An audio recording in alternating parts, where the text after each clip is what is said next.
بەناوی خدای بەخشندە و میهرەبان، ئازیزان و خۆشەویستان و چالاکوانانی خۆشەویست، بەناوی ڕێکخراوی هەفتەی شوباتەوە سوپاسی ئامادەبوونی یەکە بە یەکەتان دەکەین.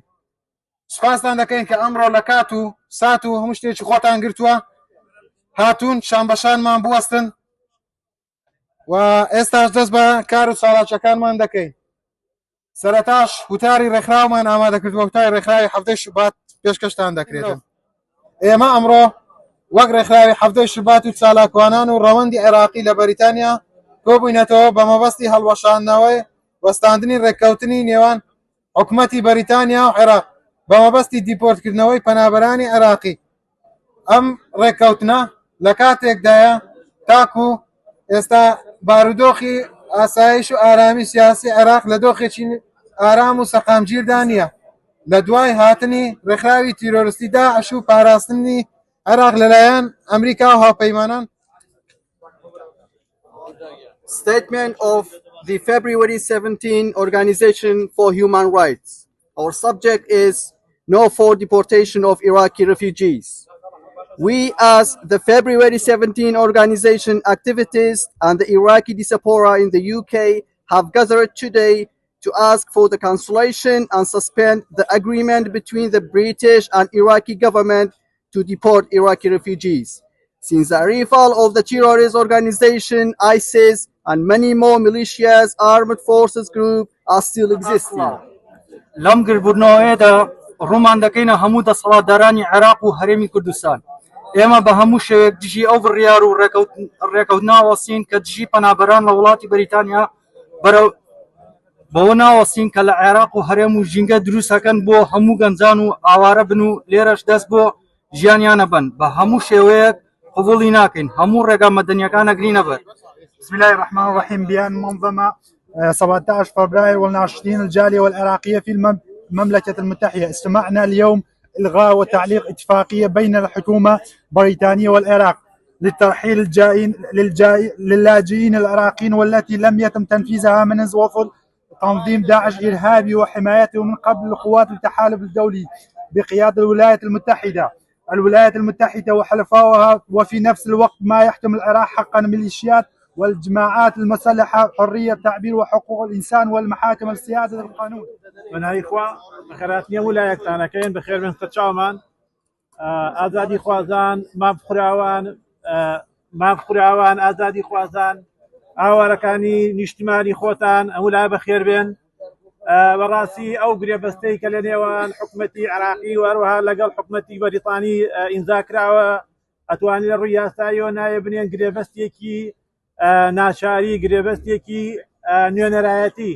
لەبەرەوە ئەو گرێبەستەکە کراوە بەڕاستی گرێبەستێکی تەبیعی نەبووە، بەڵکو گرێبەستێکە بۆ پاراستنی کۆمەڵێک هێز کە 21 ساڵە لە دەسەڵات عێراق و هەروە 32 ساڵ لە هەرێمی کوردستان حکومڕانی ئەکەن. ئەو گرێبەستە بە ناچاری کراوە بۆ پاراستنی دەسەڵاتێکی گەندەڵ و هەموولایەکتان دەکەم، هەموولایەک بەخێر بێن. مرۆڤ ئازا و دلێرەکان بەردەوام دژی ستەم و زوڵم دەوەستن لە هەر کوێی دنیا بین. کاتێک لە دەوڵەتی خۆمان دژی دزی و گەندەڵی و سیاسە فاشیلیەکان شۆڕش دەکەین، قوربانی دەدەین، بەڵام ئەوان لە پێناو بەردەوامیدان بە ملهوڕیان هەوڵی کوشتن و تیرۆرکردن و بێدەنگکردنی ئێمە دەدەن، یان ناچارمان دەکەن ئاوارە و دەربەدەر بین، خۆمان بدەینە دەستی قەدەری نادیاری دەریا و مەترسی و سەختی ڕێگاکان. بەوەشەوە ناوەستن دەیانەوێت ئێمە لێرەش ئازایانە ڕووی ناشرینی ئەوان بە دنیا نیشان بدەین. گەورە میهرەبان، من نام سیروان فەتاحە. ئێمە ئەمڕۆ کۆبوونێتەوە لە بەرامبەر سەفارەتی مانچستەر، سەفارەتی عێراقی لە شاری مانچستەر. وەکو هەمووتان دەزانن هەفتەی ڕابردوو ڕۆژی سێشەمە سەرۆکوەزیرانی عێراق لەگەڵ سەرۆکوەزیرانی بەریتانیا ڕێکەوتنامەیەکیان ئیمزا کرد. برایان ئێمە هەمیشە وتمانە لە میدیاکان لەم شوێنەکە وتمانە ئەم بەرپرسانەی وڵاتی ئێمە هەمیشە بیر لە مەسلحەتی خۆیان دەکەنەوە، بیر لە مەسلحەتی ئەو خەڵکە ناکەنەوە. بە پێشەوانەی هەموو سەکردەکان لە سەرانسەری دنیادا سەکردەکان خزمەتی خەڵکی دەکەن، بەڵام بەداخەوە سەکردەکانی ئێمە بیر لە مەسلحەتی خۆیان دەکەنەوە. و هەر بۆ زانیاریشتان ئەو ڕێکەوتنامەی کە کراوە پێشەوانەی مافەکانی مرۆڤە. سڵاو هاوڕێیان و ئەندامانی هەفتەی شوبات. وەکو هاوڕێیان پێشتر باسان کرد، ئامانجی ئەو خۆپیشاندانە دژ بە و ڕێکەوتنەیە کە لەلایەن حکوومەتی عێراقی و هەروە حکوومەتی بەریتانیا ئیمزاکراوە سەبارەت بە ناردنەوەی پەنابەرانی کورد و پەنابەرانی عێراقی بەگشتی بۆ دەوڵەتی عێراقی. بەڵام وەکو هەموو ڕێکەوتنامەکانی تر ئەم ڕێکەوتنامەیەش هێز لە بەرژەوەندی هیچ تاکێکی کورد و عێراقی دانیە، بەڵکو تەنها لە بەرژەوەندی سیاسی و ئابووری چەند بەپرسێکی عێراقیە و هیچی تر. و بەڵگەش لەسەرم ڕێکەوتنا کە ئەم ڕێکەوتنامەیەکی بێبنەمایە و بە هیچ شێوازێک دەلالت ناکە لە پارێزرایی و سەلامەتی هیچ ئەندامێکی کوردی و عێراقی کە داوای مافی پەنابەری کردووە لە بەریتانیا. First of all, Iraqi government few days ago they made agreement. Sorry, that's all. They made agreement with England that they decided to deport the Kurdish people, especially Iraqi people, especially Kurdish people to Iraq. First of all, Iraq been genociding Kurdish people since 100 years ago. So basically, they have no right to deport any Kurdish citizen in this country to their own country. We've been genocided by Turkish, by Iran, by Syria, by Iraq. So they have no right to make this decision of our lives. So today we are here to protest against this agreement against us. So that's it. سپاسی ڕێکخراوی حەڤەی شوبات دەکەم بۆ مافەکانی مرۆڤ کە ئەم دەرفەی پێ بدەم. دەسەڵاتە مافیاکەی عێراق و کوردستان بەردەوام لە چەوساندنەوەی خەڵکەکەیان لە وڵاتەکەدا و ئێستاش هاتوون ڕێکەوتنیان کردووە لەگەڵ حکوومەتی بەریتانیا بۆ ئەوەی لێرەش بن بە مۆتەکەی سەر دڵی هەموو لایەک و بکەونە دەستیان و دەنگ و ڕەگمان نەهێڵن. ئەو ئازادیەی بەڕەوا نابینن بۆمان و دەیانەوێت دیپۆرتمان بکەنەوە لە ئەشکەنجەدان و کوشتن و لەناوبردنمان. ئەم کاتەدان باش ئێمە داواکارین لە حکوومەتی بەریتانیا بە هەموو شێوەیەک دژایەتی ئەم بڕیارەی حکوومەتی عێراقدا کە هاتوون بۆ ئێرە بۆ ئەوەی داوا بکەن پەنابەران گەڕێنەوە بۆ وڵاتی خۆیان. ئەمە لە کاتێکایە ئەوە ناتوانن بە هیچ شێوەیەک گەرەنتی ئەم خەڵکە بکەن کە لێرە ئەژی بگەڕێتەوە بۆ عێراق ژیانیان پارێزراو بێت. بۆیە نەتوانینی ئەم گەرەنتیە کە بیدەن بە خەڵکی ناتوانن بە هیچ شێوەیەک پەنابەرەکان بە ئاسانی بگەێنەوە بە وڵاتی خۆیان. خۆی گەورە ئەمڕۆ لێرە